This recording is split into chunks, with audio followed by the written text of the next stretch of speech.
Evo, čekamo prve ljude da nam dođu, da nam priđu. Evo, tu smo spremni sa našom batelom da im približimo taj okus koji ona nudi. Zaista se nadam da će ljudi otvoriti svoje umove.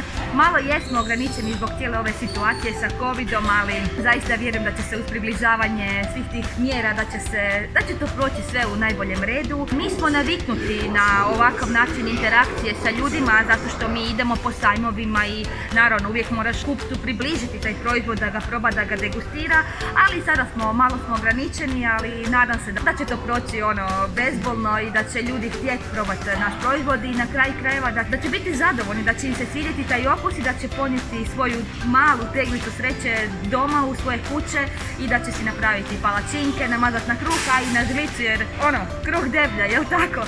Evo, zaista se nadam da će sve proći u redu i idemo, evo, čekamo prve ljude. Degustacija i promocija su po mome mišljenju zaista prošle odlično.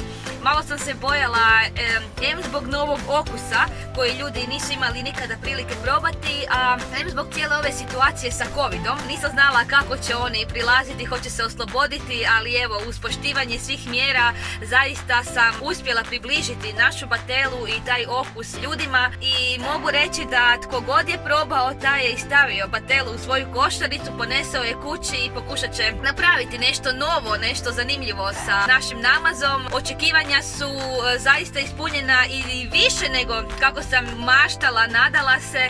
Evo, zaista sam zadovoljna i sretna sam da su ljudi otvorili svoje vidike i da su bili otvoreni probati novi okus i da prepustiti se tim notama koje naša batela otpušta kada ju probate. Evo, zaista sretna sam, zadovoljna i idemo dalje u nove pobjede.